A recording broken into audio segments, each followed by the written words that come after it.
You say you haven't been the same since you had your little crash, but you might feel better if they gave you some cash.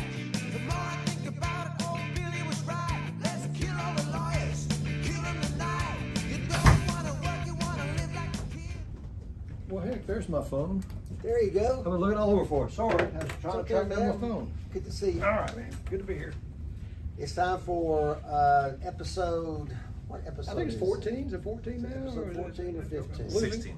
16. Gosh, Episode yeah, we're 16 way up of, there. of 2 marks. And One mic One or 2 marks, 1 mic. is there a comment in there I somewhere? don't know. It depends on how you know. Probably either way. Depends on what you want to do. All right, man. Every month we get the Tennessee Jury Verdict Reporter, and the first thing we do is look for cases in Hamilton County because we like to know what's going on with juries in Hamilton County. And there's a very interesting case that happened in Hamilton County that was filed 3 or 4 years ago by some attorneys that we know. Buddy Presley was a lawyer for the plaintiff, and Mark Kinsman was a lawyer for the defendant. Correct, so correct. It's interesting when we know the lawyers involved, and it's interesting when we kind of know the parties involved also, because the defendant was Arnold Stoltz. He was city manager of Saudi Daisy, Correct. and was it his brother, or his brother was a lawyer? Is a lawyer in I think town? so. You know, and so this is a lawsuit that was filed. The facts of the case basically are this. The defendant was driving this janky 45-year-old CJ Jeep. Correct, Okay? correct. No brake lights, no turn signal, no tail lights. And it was in Saudi Daisy on Dayton Boulevard. We all know where that is, Dayton Pike. And the sun was about to go down. The plaintiff was riding his motorcycle. Right. The Jeep was stopped, but like I said, there's no brake lights, no tail lights, and no turn signal. However, according to the testimony, Mr. Stoltz did have his left hand out. Right. It seemed As a statute allows you to do. Right. But there was some controversy about whether or not his turn signal actually worked. Right. At trial, he said it was working. Right. But that's kind of suspicious. If it's working, why is your left hand out? Well, it's too, your left hand out to turn, you put your palm down supposedly to show that you're stopping, but you know Right. what? Those are horse and buggy days, and those aren't the best ways to tell somebody you're turning or Those stopping. are horse So, and buggy yeah, days. you need to make certain that Maybe- your turn signals are working and your brake lights are Yeah, working. absolutely, and they weren't. And so the plaintiff was traveling down the road, and let's see, what was his name? His name was Norcia, Norcia, Traveling down the roads, could not stop in time, Right? and decided to lay his motorcycle down instead of taking a broad impact, right in the back. Laid it down and broke his hip. And understand, as a person who formerly rode motorcycles, you can be put into some bad situations as Did a you ever motorcycle find driver. yourself in a bad situation? You do, because people don't always you? see you, and that wasn't. Oh yeah, I have been. did you- Never been in a crash. Okay. But oftentimes motorcyclists are left with some bad choices. Right, When right. they're faced with a situation that's an emergency. You either swerve left, which is usually not a good idea. Usually swerving in the oncoming Right. traffic, you're doing that. You can swerve right, but that can depend on what's to the right of you. Right. You can do nothing and impact the vehicle, or you can lay the motorcycle down, as this guy chose to Right, do, right. which is something you're taught to do as a Yeah, motorcyclist yeah. in the event you want to avoid worst case Right, scenario. yeah. And that's what this guy did. He laid his Broke motorcycle his down. hip, lots of medical bills, $150,000 in medical bills. Right.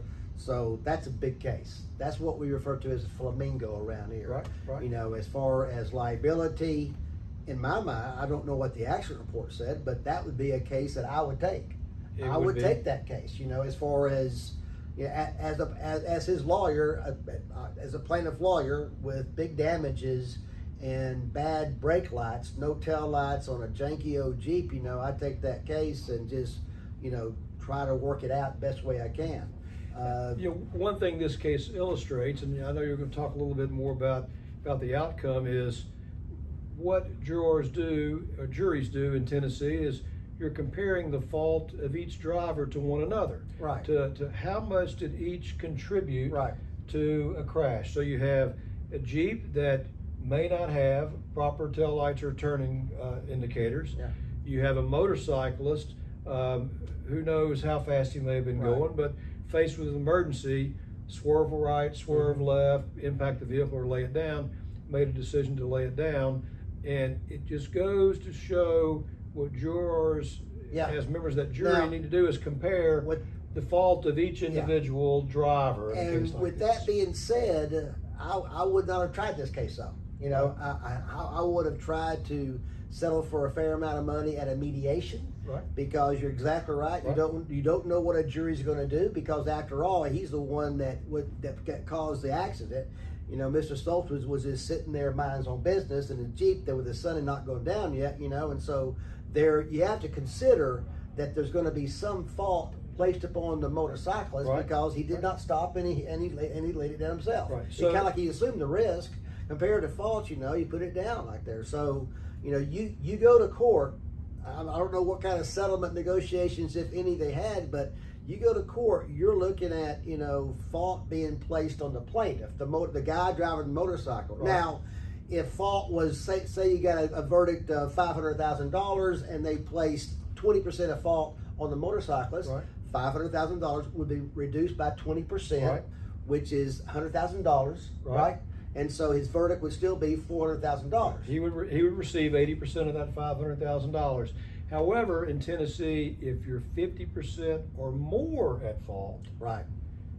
you Zero. don't reduce it by the 50% You're or done. 60% isn't done in this case. No. It's zero. If So- you're 50% at fault for the accident that happened, you will get a zero verdict. No And- money. And in this particular case, the jury came back based upon comparing the faults, came back with 60% on the motorcyclist, 40% on the automobile.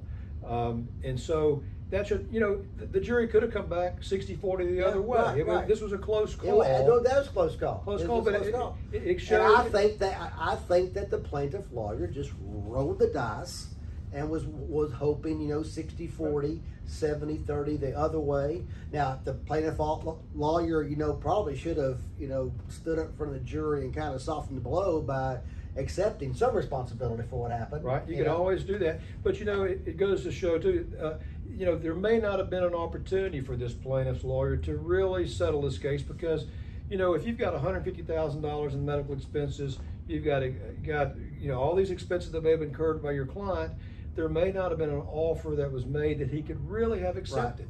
Right. So sometimes in a case Yeah. like this, you may be forced to trial. Yeah. And hey, this could have happened here, but you know, in a particular case like this, you got to do your best to Right. prepare. Yeah. This jury, though, could have just as easily come back 60-40 in favor of the motorcyclist, 70-30 in favor of the motorcyclist. Could have been, but Yeah. the reason why we're bringing this case out to talk about is it shows how compared to fault in Tennessee, even in close call cases, Right. it can result in a defense verdict Right. where the plaintiff gets nothing. And just as easily, if you had flipped that just a little bit, and if Yeah. he had only been 40% at fault, that $500,000 suddenly is 60% Sure. of that $500,000, or $300,000 would have gone to the plaintiff in this case. We know firsthand that juries in Hamilton County are very conservative. Right. They don't award big dollars. They tend to lean toward the defense side. Sometimes we describe juries as being, you know, stingy, unsympathetic, and suspicious. Well, they can be, but you know what? We also find with juries and jurors in this area is they expect people to follow the rules. Right. So if you're a rule follower and it's resulted in you're still injured and you're following the rules, then the juries are Right. they're gonna award a verdict in favor of the rule follower. Yeah. Right. And that's kind of what's kind of crazy about this case is there could have been. We know there was some rule following that may not have been done, or lack Yeah, of rule following right. on behalf of Yeah. the Jeep. We don't know from the facts that we've seen exactly what You're rules well, that it's- the motorcycles may not have followed. It just shows me that you know, it's risky to take some cases to a jury because you have no idea what the jury is going to do. That's And right. So you know, based And- upon our experience in doing this. And one of the important things to make that decision of whether you're going to take it to a jury, even in iffy cases, is if you're prepared, if the other side knows you're prepared. I'm not saying that the plaintiff's lawyer in this case wasn't prepared, but one of the best things that you can do, and what we try to focus on in our practice, is you start preparing from day one, Right. and the better prepared you are, the better the outcome is going to be Yeah. for you Right. when you get to the steps of the court. You know, and this case also had experts too. Each side had an expert as to how the accident occurred. Right. Which was they spent money to work this case up. And really, I think you've changed my mind, John Mark. I think that I probably would have rolled with this case also. I certainly would have. I mean, I think the the damages and everything else. It's hard when you know the person that the other party may have done something wrong, and you have an expert that's supporting Right. Your version of what occurred. It's hard not to take that to Right. trial, and I think Mr. Perry did the right. Yeah, He did the right absolutely. thing in this Absolutely. case. If you have any questions, Mr. Preston, he did the right thing in this case. if you have any questions about jury verdicts or jury trials or lawsuits, give us a call. We're here 24/7. This has been another episode of Two Marks, and One mic or two marks, one mic. we'll see you next time. Thank you, guys. Get up!